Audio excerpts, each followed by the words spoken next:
अच्छा, तो अब जैसे कि पिछली क्लास में हमने यहाँ तक देखा था कि ये इंटरफेस पे हमारे पास क्या क्या ऑप्शन आ जाते हैं। सो यहाँ पे सबसे पहले हमारे पास प्रीसेट हमने डिफाइन कर लिया था, जो कि हमने वैल्यू ली थी पिक्सल में। हम डिफरेंट वैल्यूज़ चूज़ कर सकते हैं। यहाँ पे ओरिएंटेशन है, यहाँ पे आर्ट बोर्ड है, यानी art board is basically your canvas. आप को कौन कितने कैनवसेस चाहिए अपने एक फाइल के अंदर, और कैनवस का साइज़ जो है वो ये है। उसके अलावा ब्लीड लाइंस हैं, ये मार्जिन लाइंस होती हैं जो कि हम ऐड करते हैं अपना। ये नॉर्मली यूज़ होती हैं जब हमने प्रिंटिंग के लिए फ़ाइल देनी होती है, हम थोड़ा सा मार्जिन रख के करते हैं क्योंकि प्रिंटिंग मशीन्स में भी मार्जिन होते हैं। उसके अलावा नीचे हमारे कलर मोड्स हैं, ये हमारे पास RGB और SMY के हैं। RGB जो कि हम डिजिटल जो हमारी फाइल्स हैं उनके लिए यूज़ करते हैं, CMY के जो हम प्रिंटिंग की फ़ाइल्स के लिए यूज़ करते हैं। फ़िलहाल मैं अभी RGB फ़ाइल ले रहा हूँ। उसके अलावा हमारे पास यहाँ पे नीचे रास्टर इफेक्ट आ जाता है। ये बेसिकली इसको हम DPI भी बोल सकते हैं, यानी कितने पिक्सल्स हमारे एक आ रहे होंगे इंच के अंदर, वो आपकी मर्ज़ी है। हमने अगर एक हाई क्वालिटी चीज़ प्रिंट करवानी है तो हम 300 PPI पे रखते हैं, पिक्सल पर इंच। और अगर तो हमने एक नॉर्मल क्वालिटी की रखवानी है तो 150 ओके रहता है। नॉर्मली जो हम डिजिटल स्पेस में यूज़ कर रहे होते हैं वो हम मीडियम पे ही यूज़ कर रहे होते हैं। उसके अलावा प्रीव्यू मोड है, इसको अभी आपको छेड़ने की ज़रूरत नहीं है, और आपको मज़ीद सेटिंग्स मिल जाएंगी जहाँ पे आपको ये चीज़ें डिटेल में मिल रही होंगी। इसको भी फ़िलहाल छेड़ने की ज़रूरत नहीं है। यहाँ पे हम अपना नाम रखेंगे, इसको हम दे देंगे क्लास 1 का नाम दे देते हैं लेट्स से। और इसको हम जब क्रिएट पे क्लिक करेंगे तो ये हमारा इस तरह यहाँ पे आ जाएगा।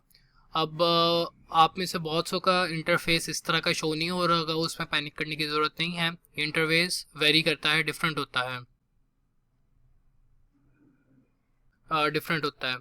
और इसमें अगर आपने इसको चेंज करना है, मतलब आपको बिल्कुल पैनल नहीं नज़र आ रहे, तो आप यहाँ पे जाएंगे अपना वर्क स्पेस के अंदर। यहाँ से आप डिफरेंट सेलेक्ट कर सकते हैं। नॉर्मली मैं एसेंशियल क्लासिक यूज़ करता हूँ। इसमें आपको तकरीबन सारे पैनल्स मिल जाते हैं, लेकिन फॉर एग्जांपल अगर आपको कोई पैनल नहीं नज़र आएगा, जो कि मैं फ्यूचर में पॉइंट आउट कर रहा हूँ लेक्चर्स के अंदर, तो आप नीचे जाके यहाँ पे डिफरेंट पैनल, यहाँ पे आपको उसकी लिस्ट मिल जाएगी। टिक का मतलब है कि वो पैनल अभी शो हो रहा है, और जिस पे टिक नहीं है उसका मतलब है वो शो नहीं हो रहा। फॉर एग्जांपल मैं नेविगेटर पे क्लिक करता हूँ तो ये नेविगेटर है, ये मतलब बेसिकली बता रहा होता है कि कहाँ पे इस वक्त मेरा स्क्रीन का वो है, कैनवस मेरा कहाँ पे है। ठीक है, फिलहाल इसको बंद कर देते हैं। अच्छा, ये है कैनवस हमारा, जिसमें बेसिक में मैंने जैसे आपको पहले बताया था, जिसको हम आर्ट बोर्ड भी बोलते हैं। इसको कैनवस भी बोला जाता है, आर्ट बोर्ड भी। अब ये हमने क्योंकि आर्ट बोर्ड 1 सेलेक्ट किया था तो हमारे पास इस वक्त एक आर्ट बोर्ड आया हुआ है, ये एक हमारे पास कैनवस है।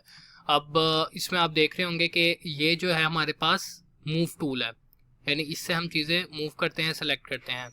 और मैंने अगर इधर उधर देखना है, यानी फॉर एग्जांपल मैंने देखना है कि ऊपर लेफ़्ट साइड पे इस इधर कोई चीज़ है या नहीं, तो मैं स्पेस बार दबाऊंगा जिससे हैंड टूल आ जाएगा। उससे क्या है, मैं अपने कैनवस पे मूव कर सकता हूँ। ठीक है, ये जो है जो बाय डिफ़ॉल्ट आपके पास आ रहा है ये है मूव टूल। ठीक है, सेलेक्ट टूल है, मूव टूल भी बोल सकते हैं इसको।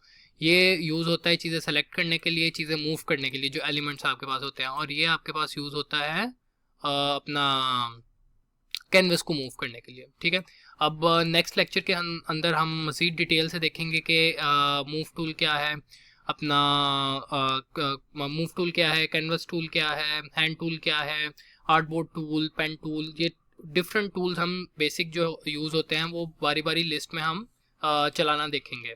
सो मिलते हैं अब आपसे नेक्स्ट वीडियो में, तब तक के लिए बाय बाय।